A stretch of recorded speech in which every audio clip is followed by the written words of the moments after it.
So whether you like it or not, more and more people are growing suspicious of Erika Kirk. Here's how Andy Frisella says it. It's my opinion, okay, that her and that dude were involved in this whole thing with Charlie Kirk getting murdered. Yep. We'll hear more of Andy's opinion, and what's an absolute fact is Erika Kirk has displayed repetitive patterns in the past of fame and attention-seeking behavior, and now she is in a major position of fame and power. I'll show you what I mean. Welcome back to the JP Reacts channel, my freedom-loving friend. This is where we help spread the light of truth and freedom because truth conquers. Now, in the search, and genuinely so, all praise and honoring of Charlie Kirk, 100%. That needs to be restated. Seems like as a society, we kind of forgot that. That's the most important part.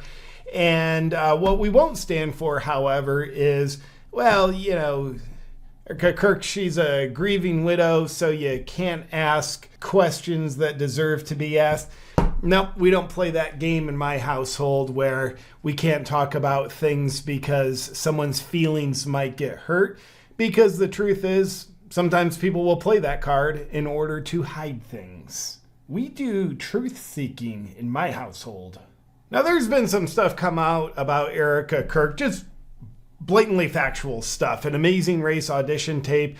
I'll walk you through a few things. In this video, I'm not even going to touch like outrageous, unsubstantiated claims that some are putting out about Erika Kirk. Some of those might be true. Some might be false. Maybe they're all false. I don't know. We're not even going to touch those. But one thing we can say for sure, if you got any common sense, about Erika Kirk is she's weird. Really weird behavior for a grieving widow in the sense of walking out to pyrotechnics, starting speaking tours within days, if not a week after her husband's death. Photos like this, you just kind of like, this is weird. This isn't to say, hey, if a significant loved one of yours dies, you're not allowed to smile for a year. It's not to say that. But it is to say this is a person who puts herself in front of cameras regularly, and normal behavior would be, you know, I am a grieving widow, so I'll kind of do mostly that rather than like, hey, here's this camera, and wouldn't it be cooler if I'm just doing a big thumbs up and smile with fireworks going off behind me and a video playing? That's weird. A mother with a couple young children, a deceased husband.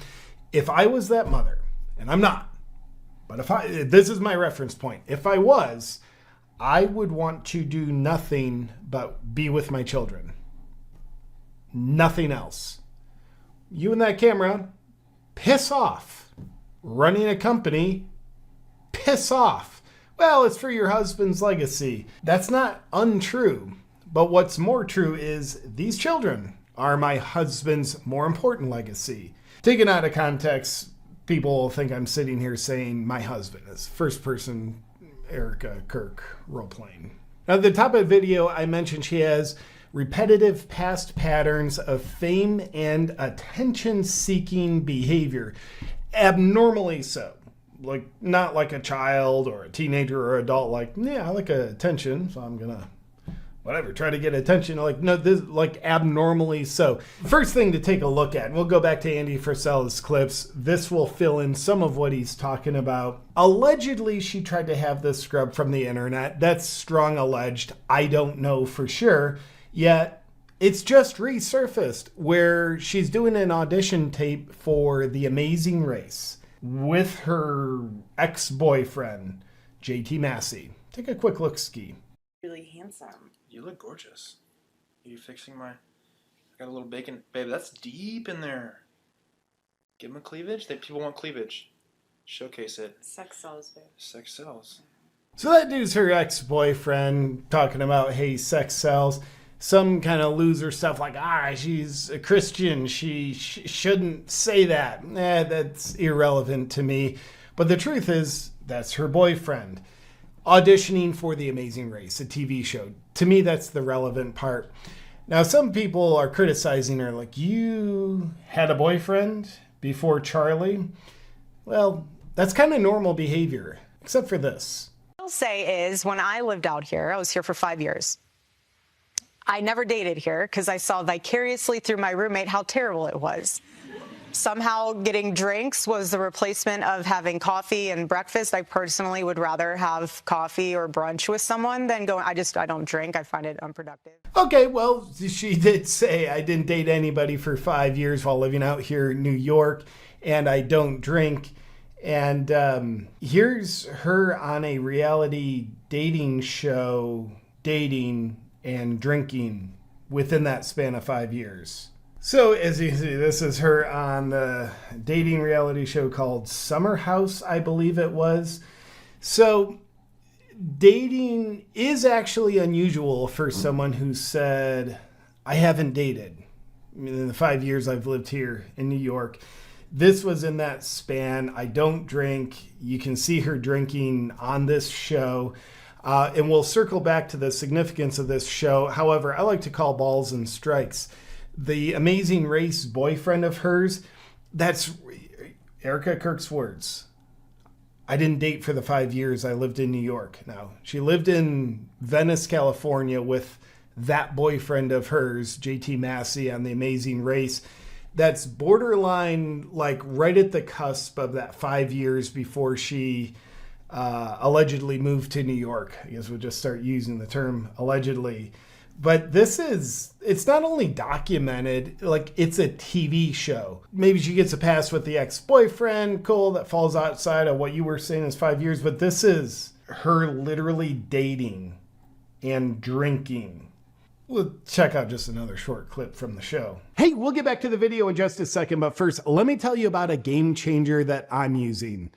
iTrustCapital. They are redefining access to digital assets with retirement and long-term wealth building solutions. When I learned iTrustCapital offers crypto IRAs, I said, I didn't know you could do that. And they said, yeah, you can.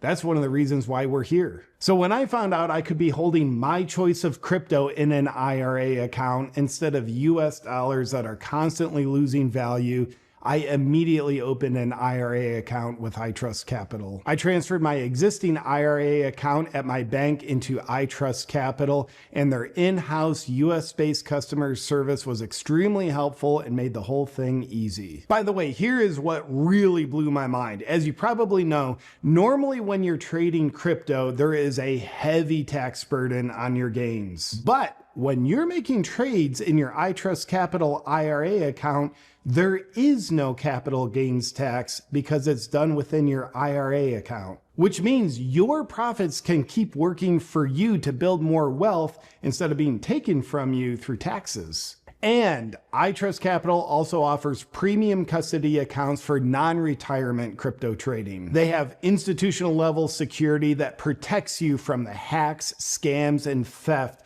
that plague normal crypto exchanges. And yes, iTrustCapital is fully compliant with all regulations, so there's no need to make preventative plans to flee the country. To set up your premium custody account or your crypto IRA, head to itrustcapital.com/JPSears and use code JPS8 to get an exclusive $100 funding bonus. That's itrustcapital.com/JPSears. Now back to the video. No? Nothing? No boxes? Asking someone if they're your soulmate is a heavy thing. So it's just an absolute trash TV show. Here's, to me, the more significant part of that. Yeah, I get there literally is a lie. That's relevant. So the second relevant part is this is another piece of very intense fame and attention-seeking behavior. Nobody goes on these shows for healthy reasons. Nobody's it's like, dude, I can't, like, I imagine a TV show. Like, where else do you meet people?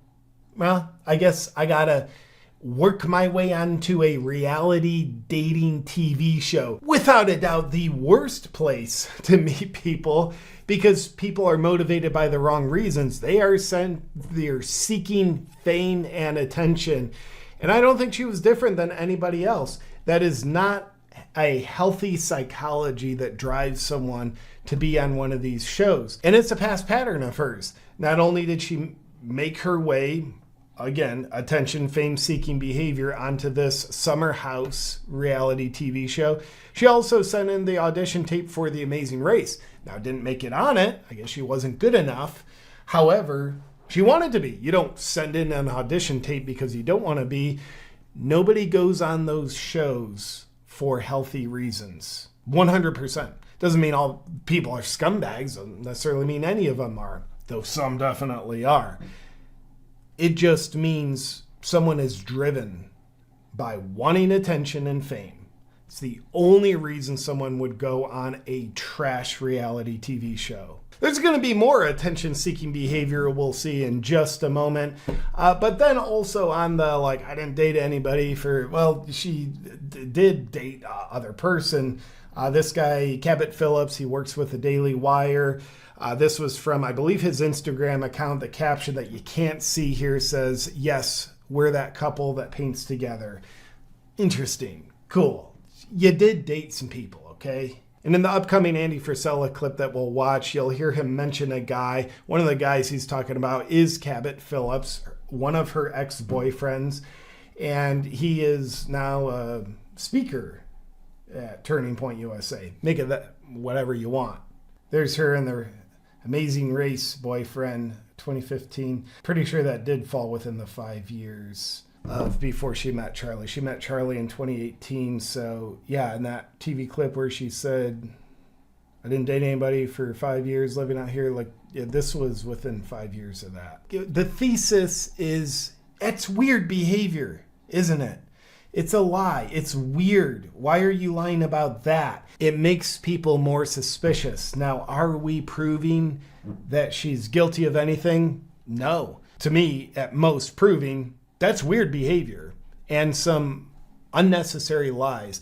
Now, the bad thing, maybe a good thing, when someone's observed lying about little things, and it's just proof of, like, you did that on a TV show, and you said you didn't date or drink, like, it's on a TV show. It's hard to erase.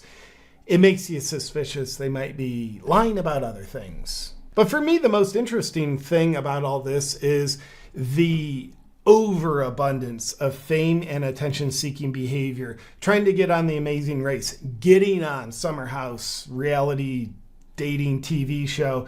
And oh yeah, she was Miss Arizona. Here's another picture of her from that. No attention-seeking behavior at the center of that outfit choice. And as you watch a little footage of her winning Miss Arizona, I'm going to go out on a limb and say women don't enter a beauty pageant because they're looking to change the world or save the rainforest. Yeah, they might say those things, but they have no power to do so. Like, start like some initiative that saves the rainforest if you want it saved. Like, entering a beauty pageant is like the opposite direction of saving a rainforest. I know they all say that kind of thing. None of them mean it because they're all driven by attention and fame-seeking behavior. No judgment, just an observation that's so damn obvious. I can't pretend it's anything but that. So you can see she has a long history of fame and attention-seeking behavior, and a lot of people would say the desire for fame is just a symptom of a deeper desire for power. People want fame because it feels powerful. The two kind of go hand in hand, and this is yet another example of very blatant fame and attention-seeking behavior. And lastly, before we finish it up with a fire clip from Andy Frisella, I'll just also observe now she is running Turning Point USA. She is the CEO. She's on camera all the time, on stages all the time, immediately after Charlie's death. That is certainly a position of fame. She's receiving a lot of attention, and I would dare say she's seeking it. Nobody's forcing her to do that. It would be so understandable. Most people would probably want her stay home with the kids. Don't worry about running this organization. And as Andy Frisella will point out, Turning Point USA, it's a 9-figure organization. A question I just have to ask is, why the hell is she running it? She didn't build it. What are her qualifications for running it? And that's not because she's a woman. It's because she doesn't have a history as a CEO of a 9-figure organization or an 8-figure or a 7-figure or even a 6-figure organization. I would be nowhere near qualified to run that organization. I would dare say the organization would be vulnerable, more vulnerable with someone unqualified running it. Just case in point, quick thing. I just had to do new life insurance, and I have in place a trustee to protect my lady, because my lady, say I kick the bucket, here's a pile of money. I want to protect my lady, and that money is meant to protect her. So I have in place a trustee who has a lot of financial literacy. My lady, she's a bright, beautiful woman, yet she's not the most qualified person to steward that amount of money. That's why I assigned a trustee to guide her along and make it the most effective way to steward the money. And she's not getting 9 figures. She's not running a 9-figure organization. So just because you're someone's wife does not mean you're next in line qualified to run an organization. But what her past pattern doesn't have is qualified as a CEO, qualified as running 9-figure organizations. It does have fame, attention, and power-seeking behavior. And now she is in a very elite position of fame and power. Am I saying I think Erika Kirk is guilty or culpable in Charlie's death? No. I'm saying that's all weird and suspicious. However, Andy Frisella is saying she thinks she's culpable in Charlie's death. Check it out. Did I just call him a she? He thinks she's culpable in Charlie's death. Here it is. Like, bro, she's not who she claims to be. No.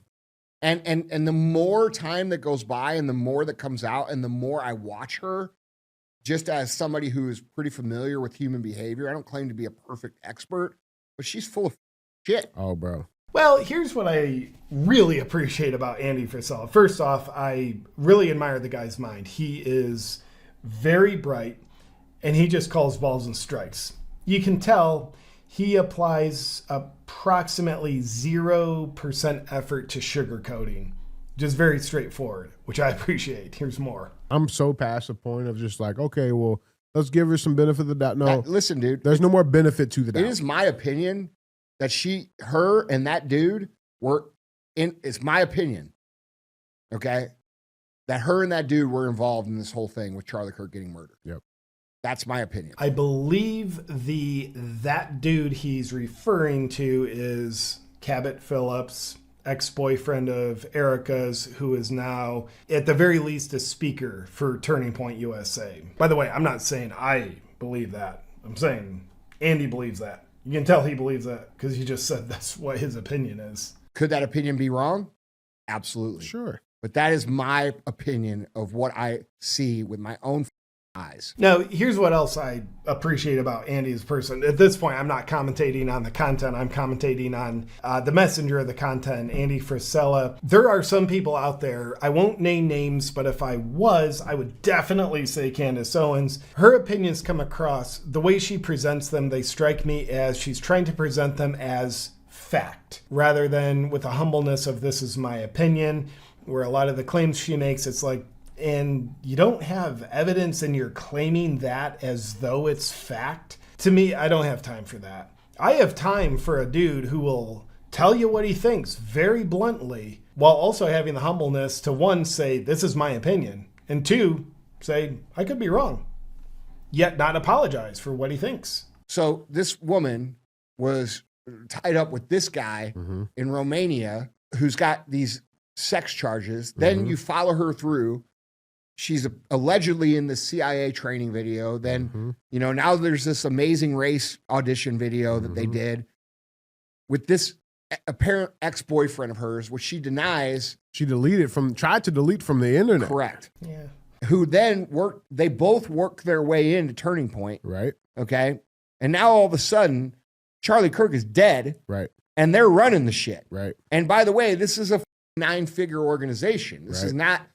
is not like a couple $1 million a year type deal. This is, and by the way, now they've stepped into that influential role, which is the more important part of who Charlie Kirk was influencing. Mm-hmm. Right? Mm-hmm.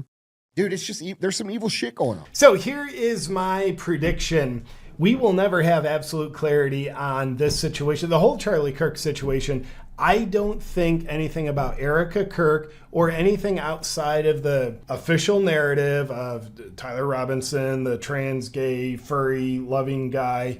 That's the killer. I don't think we'll ever have anything other than that on the table. Nothing more on Erika Kirk, nothing outside of the official narrative. Is there more to the story? I do think so, but my prediction is it will never be officially uncovered. Citizen journalists and free thinkers will have their opinions, but I don't think it'll ever be like concrete, hey, they really rushed to get to the bottom of the Epstein case so they could solve all these weird things going on surrounding Turning Point USA, Charlie Kirk, Erika Kirk, Israel. Hello. Now, Turning Point USA has apparently abandoned Charlie's position on Israel. Whatever. We got to the bottom of it. We had to really rush through the Epstein case. So I think this one's going to sit behind the Epstein case on the shelf for all of eternity, at least as far as the official authorities are concerned. But with that said, what I can conclude is, from my point of view, Erika Kirk has very weird behavior. There's weird things about her. And yes, that makes me suspicious. Doesn't make me certain. Makes me suspicious. Let me know what you think about Erika Kirk. Do you feel suspicious? Do you have questions? Or do you say, no, it's offensive to even ask those questions. She's a grieving widow. I would love to hear your thoughts on this. Let me know in the comments below, and I'll look forward to seeing you on our next video. But until then, stay free.